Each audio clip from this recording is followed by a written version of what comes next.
ലോക്സഭാ തെരഞ്ഞെടുപ്പിൽ 21-ൽ 14 സീറ്റുകൾ ബിജെപി ആവശ്യപ്പെട്ടത് ബിജെഡി അംഗീകരിച്ചില്ല.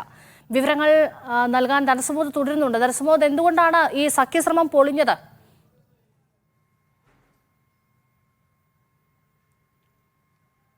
ഈ സഖ്യശ്രമം എന്ന് പറയുമ്പോൾ ഈ ഒഡീഷയിലെ ഒരു പ്രത്യേകത, ഒഡീഷയിലും ആന്ധ്രാപ്രദേശിലും അരുണാചൽ പ്രദേശിലും എല്ലാം ഈ ലോക്സഭാ തെരഞ്ഞെടുപ്പിനൊപ്പം തന്നെ നിയമസഭാ തെരഞ്ഞെടുപ്പ് നടക്കുന്ന ഒരു സംസ്ഥാനം കൂടിയാണ്.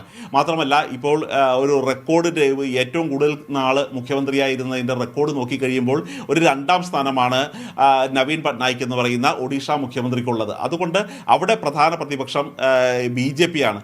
അപ്പോൾ BJP ഒരു ഓഫർ മുന്നോട്ട് വെക്കുകയാണ്. അദ്ദേഹത്തിൻ്റെ ഈ റെക്കോർഡ് പൂർത്തിയാക്കാൻ വേണ്ടി നിയമസഭാ തെരഞ്ഞെടുപ്പിൽ വളരെയധികം സഹായം BJPയുടെ ഭാഗത്തു നിന്നുണ്ടാവും. BJPയുമായി ഒരുമിച്ച് നിന്ന് മത്സരിക്കാം. BJP ഒരു ശത്രുവായിട്ടല്ല, ഒരു സുഹൃത്തായിട്ട് തന്നെ മത്സരിച്ചാൽ അദ്ദേഹത്തിന് ഈ റെക്കോർഡ് മറികടക്കാൻ, കാരണം കേവലം ഒരു 155 ദിവസം മാത്രമാണ് അദ്ദേഹത്തിന് ആ റെക്കോർഡ് മറികടക്കാനുള്ളത്. അതുകൊണ്ട് ആ തരത്തിലൊരു സഹകരണത്തോടെ മുന്നോട്ട് പോകാം എന്ന് പറയുമ്പോൾ തന്നെ വലിയൊരു കെണി കൂടി BJP ഒരുക്കി വെച്ചിട്ടുണ്ടായിരുന്നു. കാരണം ഇപ്പോൾ ഏറ്റവും കൂടുതൽ MP-മാർ ഒഡീഷയിൽ നിന്നുള്ളത് BJDക്ക് തന്നെയാണ്. പക്ഷേ BJDയുടെ ആ സിറ്റിംഗ് സീറ്റുകളിലടക്കം വിട്ടുകൊടുക്കണം, BJPക്ക് വിട്ടുകൊടുക്കണം. അതായത് നിയമസഭാ സീറ്റുകൾ നൽകിക്കൊണ്ട് അവർക്ക് വിട്ടുകൊടുക്കേണ്ടി വരുന്നത് ലോക്സഭാ സീറ്റുകളായിരുന്നു. പക്ഷേ ആ തരത്തിലുള്ള ലോക്സഭാ സീറ്റുകൾ ഏകപക്ഷീയമായി വിട്ടുകൊടുത്തുകൊണ്ട് അങ്ങനെ നിയമസഭാ സീറ്റ് മത്സരിക്കേണ്ട കാര്യം BJPയുമായി അഡ്ജസ്റ്റ് ചെയ്യേണ്ട കാര്യമില്ല. കാര്യം BJP അവിടെ BJDക്ക് ഒറ്റയ്ക്ക് നിന്ന് തന്നെ മത്സരിക്കാനുള്ള ഒരു ശേഷിയുള്ള സംസ്ഥാനമാണ്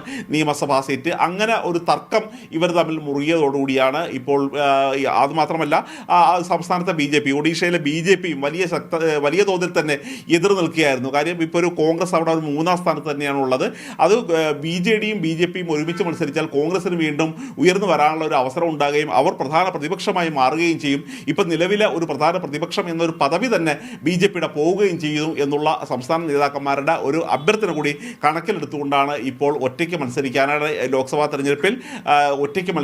തെരഞ്ഞെടുപ്പിലും നിയമസഭാ തെരഞ്ഞെടുപ്പിലും BJP ഒഡീഷയിൽ ഒറ്റയ്ക്ക് മത്സരിക്കാൻ തീരുമാനിച്ചിരിക്കുന്നത്.